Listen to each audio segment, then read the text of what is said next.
So Radiant Black is returning with issue 31 on February 26th, and you've titled this new saga as the Rebuild Era. So what exactly does this mean, not only for fans, but also the content of the book? Yeah, so Radiant Black Rebuild, which kicks off our rebuild era for the Massiverse in general, it's named that for really two reasons. The first is that kind of, from a meta standpoint, like we're back, we are on time, we're on monthly schedule again, both Radiant Black and Rogue Sun kicking off with their respective issues here that are really, really good jumping on points that we've designed for new and old readers alike.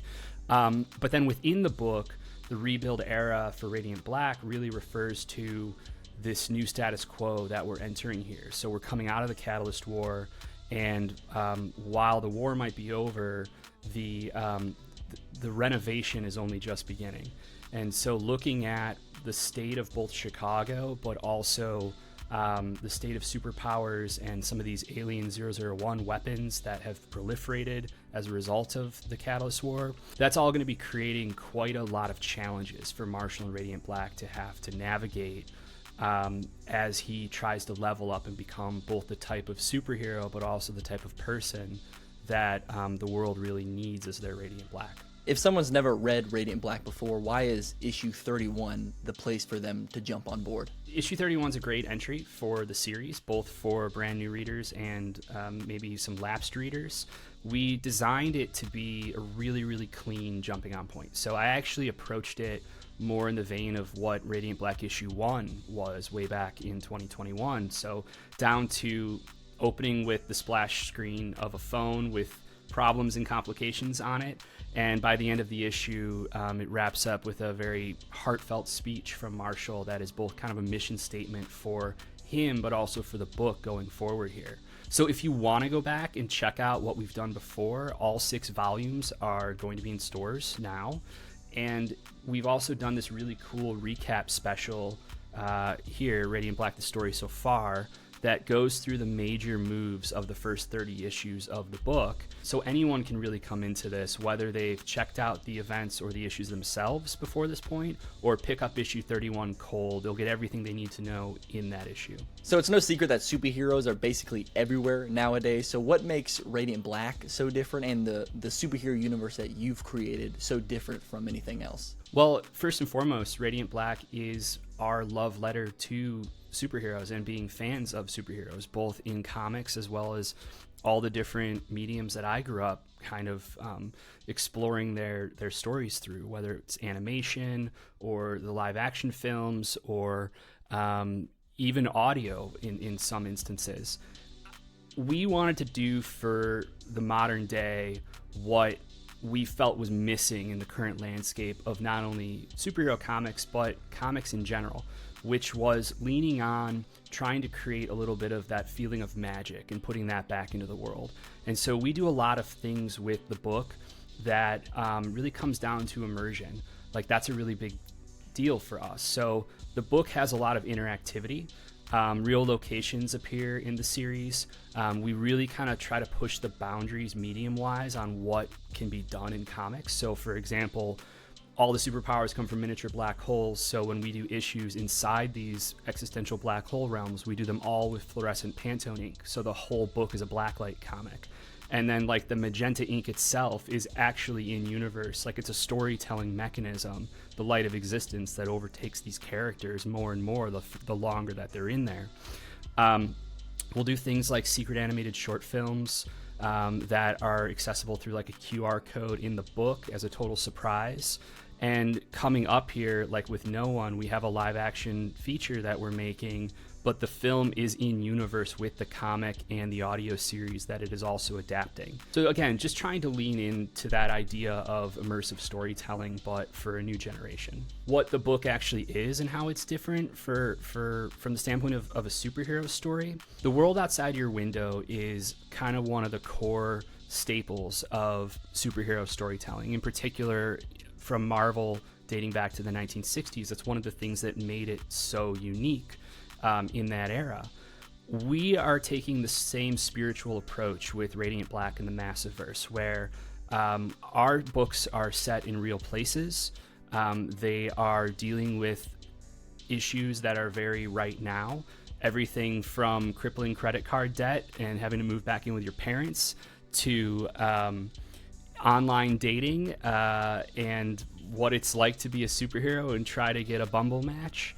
We are very interested in trying to blur that line between fiction and reality in a way that if you're picking up the book, you can feel like it's reflecting what you're seeing in your day-to-day life and some of the challenges and struggles that you might be going through as well. So a superhero suit is probably one of the most important parts about the character. So where exactly did Radiant Black's design come from? Where did you create his suit? Well, I mean, that's all the credit in the world to Marcelo Costa, who is my co-creator and also our main illustrator on the series. Marcelo and I talked very early on, and that was the first thing that we decided to tackle to see if we were going to be the right fit to work together to build out what has become this larger kind of universe. Marcel and I both really enjoy tokusatsu. We enjoy Super Sentai and Kamen Rider, Power Rangers, things like that. Ryan Parrott told me once, like a decade ago, that he thought that about 90 to 95% of a new character working really just comes down to their design. And I think he was wrong, because I think the number's higher. I think that a new superhero or a new supervillain, the design in and of itself is really make or break as to whether the character has any sort of, potential to stick. And so for us with Radiant Black and some of the different aesthetic influences that we all have, but also like our own kind of design sensibilities, we wanted something that felt very clean, very modern. Eduardo Ferragato describes him as the iPhone of superheroes. We wanted something also that would reduce down. So if you were looking at it real small from far away, the shapes of the suit read. I knew that from doing 4 years on Power Rangers, I didn't want to write a book where the character can't emote anymore, like static helmets. Like, it was a big challenge on the book constantly to figure out how to get emotion out of these characters when their faces are static because of the helmet. And in a comic, you don't even have like the voice performance that you would have in live action to help you. So from very early on, I told Marcelo, I want to do big animated Spider-Man eyes. They're going to be energy eyes. And so those eyes set against the otherwise kind of void of the black helmet felt like it was just a really nice contrast as a way to, again, get those shapes and forms to reduce down really well and stay really graphic while giving us all of the flexibility that we could want for our characters to act and emote.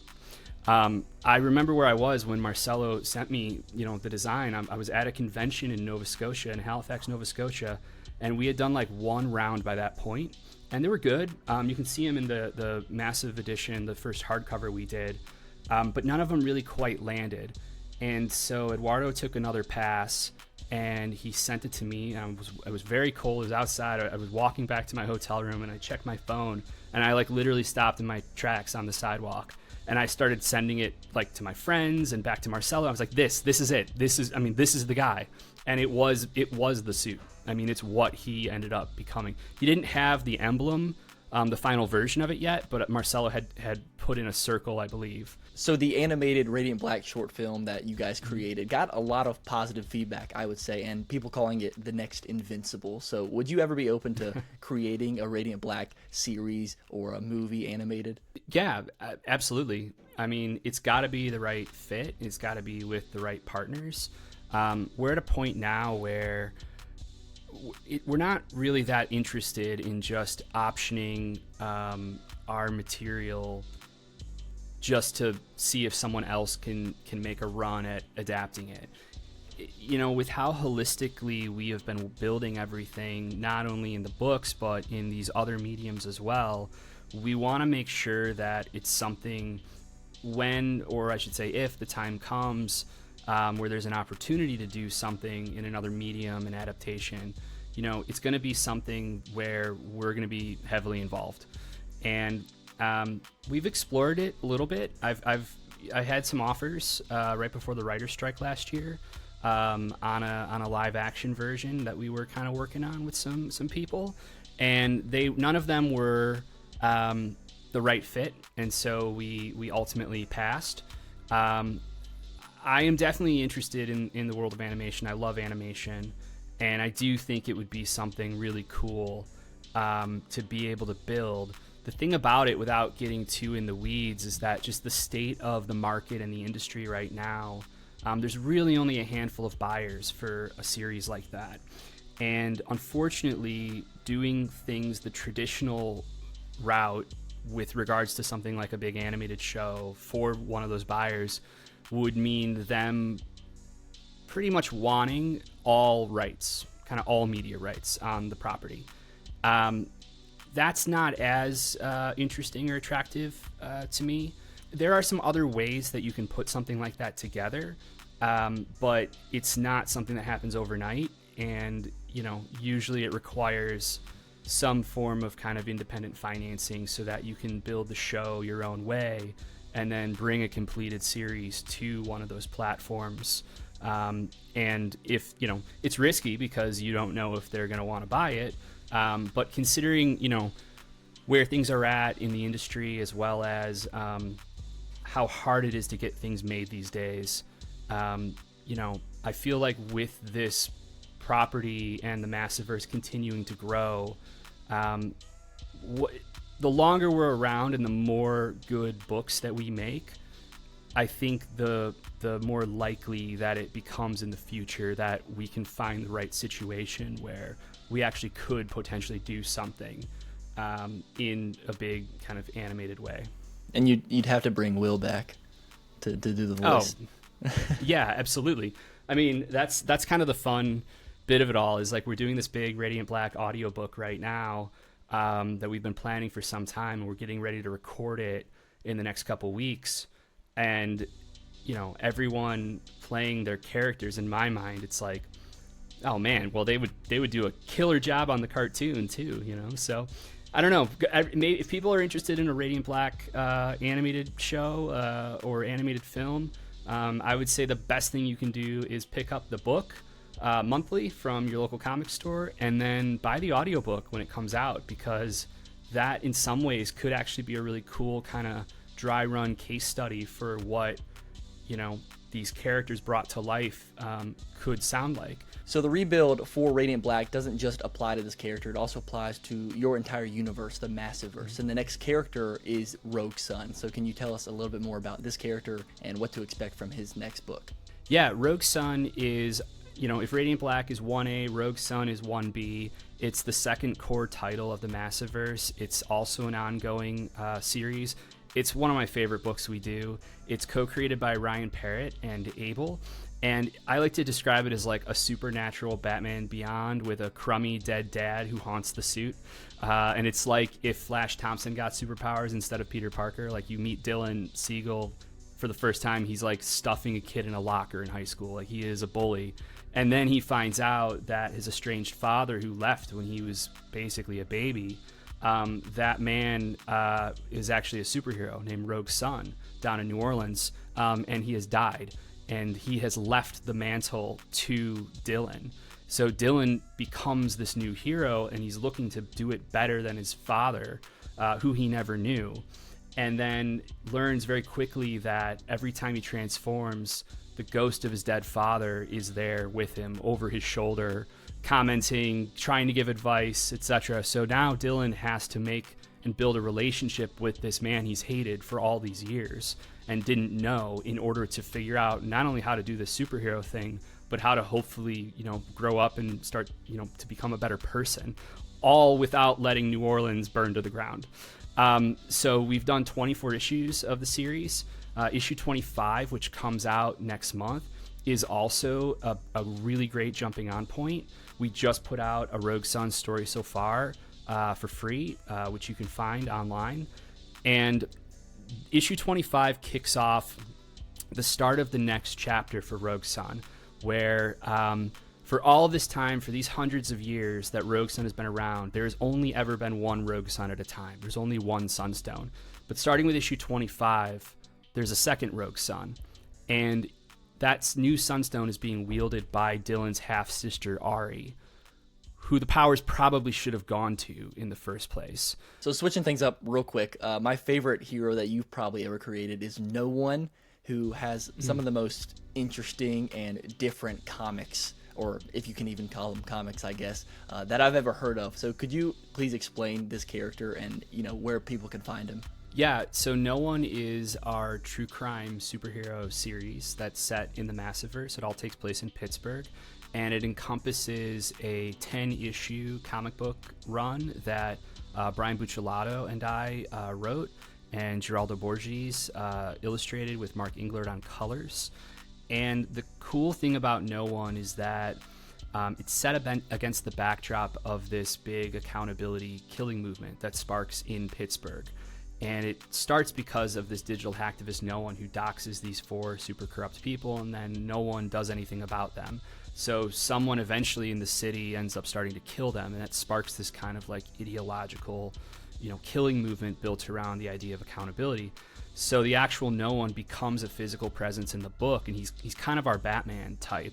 2 of the characters in the book are newspaper reporters who are talked into starting a podcast by their newspaper and the new media division, chronicling their investigation not only into this accountability killing movement, but also into No One and his identity. So we made that podcast as a scripted audio series for every issue of the book, with Rachel Lee Cook and Patton Oswalt voicing the 2 reporters. Lauren Lester from Batman the Animated Series is the voice of Dick Grayson, Nightwing and Robin. He voices No One for us. Todd Stashwick from Star Trek Picard, Yuri Lowenthal from the Insomniac Spider-Man games, and Tara Platt, Walter Jones from Mighty Morphin Power Rangers. Like, we had an amazing cast on this audio series. But the story also goes outside of both the comic and the audio, in that all of the websites that exist and are referenced in the book, we made all those for real as well. All of the newspaper articles, I hired a crime reporter formerly from the Chicago Tribune and CNN named Peter Nikias to consult, and he came in and wrote all these articles with us. So the entire series is really kind of like this multi-narrative experience. We just put out the trade paperback a few months ago that collects all 10 issues and all of that back matter, and has like 145 pages of like art revisions we did, because at the end of it all, we announced that we're making a live action feature film that I'm directing and Brian and I are writing, and it is a true crime superhero documentary. So it adapts the events of the comic and audio series, but it also continues the story. The hope is that everyone who voices the characters on the audio series will play them in front of camera as well, so that you can keep that immersion like this. But by the end of it all, the comic, the podcast, and the movie will all make up one big story. Kyle, that's all I have for you today, but thank you so much for joining me and doing this interview with pleasure. me. And where can people find you if they want to learn more about the Massiverse and other stuff that you do? Yeah, the best place, honestly, you could go to massive-verse.com. That's currently a tab of our Black Market Narrative page. That's my company, our little creative collective studio. There's a big new Massiverse site that will be rolling out at that URL, though, very soon. In the immediate future, I would say, like, you should check out our Massiverse Instagram at massive.verse, as well as we just started a new TikTok account. We're doing a lot of short form stuff going forward, not only repurposing a number of the like kind of cool outside the box things that we've done over the last 4 years, a lot of which actually involves video, but a whole bunch of new material that we're building that you'll start to see rolling out over the coming months as we try to raise more general awareness about, the line and the universe. But honestly, the best place is through our newsletter. If you just go to blackmarket.la, you can sign up for the newsletter there. It's our Black Market Narrative newsletter. That's where we announce all of the new stuff, where we do all sorts of cool like limited edition drops, rare variant covers, special blacklight stuff. And that's the place also where we're going to be making more announcements about like the Radiant Black audiobook and doing more and more behind the scenes stuff on the No One film as we get into that later this year. Sweet. Thank you so much. Oh, my pleasure. Thank you.